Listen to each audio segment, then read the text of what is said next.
अलीगढ़ के धोर्रा माफी में चल रहे शेरवानी फिजियोथेरेपी सेंटर पर चिकित्सा विभाग द्वारा छापा मारा गया और उसे तत्काल प्रभाव से सील कर दिया गया।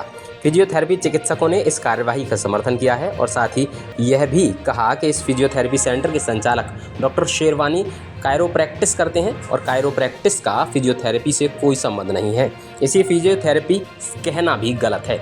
इस भ्रम को दूर करने के लिए फिजियोथेरेपी के चिकित्सकों ने प्रेस वार्ता बुलाई और कहा कि कथित डॉक्टर शेरवानी कायरोप्रैक्टिस करते हैं और कायरोप्रैक्टिस का फिजियोथेरेपी में कोई भी भाग या शाखा नहीं है और न ही कायरोप्रैक्टिस फिजियोथेरेपी के अंतर्गत आती है। कायरोप्रैक्टिस का कोई भी कोर्स भारत में मान्यता प्राप्त नहीं है और न ही किसी भी यूनिवर्सिटी द्वारा या राज्य सरकार द्वारा उसको कराया जाता है। इतना ही नहीं, डॉक्टर शेरवानी ने कायरोप्रैक्टिस के नाम से फिजियोथेरेपी क्षेत्र को बदनाम करने की व नुकसान करने की कोशिश की है। इधर डॉक्टरों ने अनुरोध किया कि भविष्य में उसको फिजियोथेरेपिस्ट या फिजियोथेरेपी सेंटर लिखकर संबोधित न किया जाए, क्योंकि वह कायरोप्रैक्टिस का काम करते हैं, क्योंकि इससे फिजियोथेरेपी की छवि को नुकसान पहुंचा है। साथ ही इस संबंध में प्रशासनिक कार्यवाही का भी समर्थन है और इस तरह के अन्य फर्जी सेंटर पर भी कार्यवाही के लिए एसोसिएशन जिला प्रशासन के साथ है।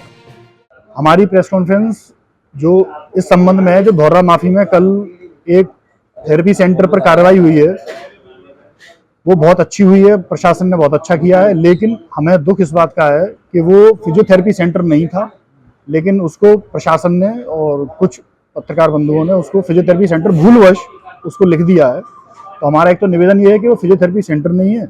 आगे कभी भी उसकी कवरेज हो तो थोड़ा सा आपका मेरा निवेदन है, हम सभी का निवेदन है, हमारी बहुत बड़ी एसोसिएशन है अलीगढ़ में, तो हमारा निवेदन है कि उसमें एक तो फिजियोथेरेपी थोड़ा शब्द का अवॉइड किया जाए। थेरेपी लिख देंगे, हमें कोई दिक्कत नहीं है, लेकिन फिजियोथेरेपी वर्ड उसमें यूज ना हो।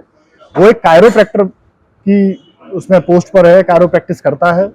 कायरोप्रैक्टिस जो है फिजियोथेरेपी का कहीं से कोई तक पार्ट नहीं है, ना उसकी कोई प्रैक्टिस होती है। उसका कहीं पे भारत में कहीं भी किसी भी यूनिवर्सिटी से कोई भी कोर्स संचालित नहीं है। आप खुद सोच सकते हैं कि जो कोर्स संचालित नहीं है तो कुकर मुत्तों की तरह ये कैसे उगाए हैं।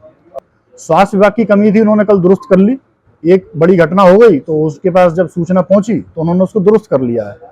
अब कहीं कोई चोरी छुपे संचालित करता है तो उसमें वो अपने हथकंडों को अपनाता है, अपने हथकंडों को अपनाता है। अब प्रशासन को जब मालूम पड़ा, सीएमओ को जब मालूम पड़ा होगा तो उन्होंने अपनी कार्रवाई कर दी। उसकी अवेयरनेस ये है कि जनता जब तक जागरूक नहीं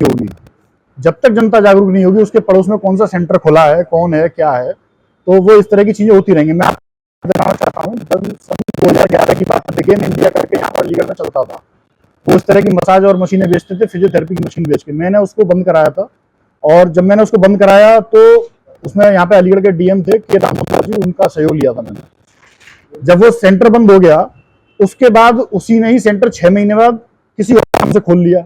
अब जनता जब तक शिकायत नहीं करेगी, हम कब तक शिकायत करेंगे? तो जनता को जागरूक होना है। इलाज करा रहे हैं, और उसके पास क्या डिग्री है? प्रैक्टिस कहते हैं या कायरोप्रैक्टिस कहते हैं, ये दोनों ही शब्द इसी के लिए। भारत में इसकी कोई मान्यता नहीं है। कोई कोर्स ये 2-2, 6-6 महीने के कोर्स करके और इसको अपने प्रोफाइल में ऐड कर लेते हैं, लोगों को समझाते हैं, बुझाते हैं और लोग उनके झांसे में आ जाते हैं। अगर कोई विदेश से कोर्स करके आ रहा है, जैसे किसी ने कहीं से कोर्स किया है, तो एक अलग बात है, लेकिन भारत में इसका कहीं कोई कोर्स संचालित नहीं है। इस प्रेस वार्ता में यहाँ पर doctor Abhay Pachauri, doctor Rajesh Agarwal, doctor Arvind Raghav, doctor Ajay Sharma, doctor Sunil Haryana, doctor Abhay Bhardwaj, doctor Neeraj, doctor Pankaj Varshney, doctor Sakshi Raghav मुख्य रूप से उपस्थित रहे। अलीगढ़ निधि के लिए वीरेंद्र माहौर की रिपोर्ट।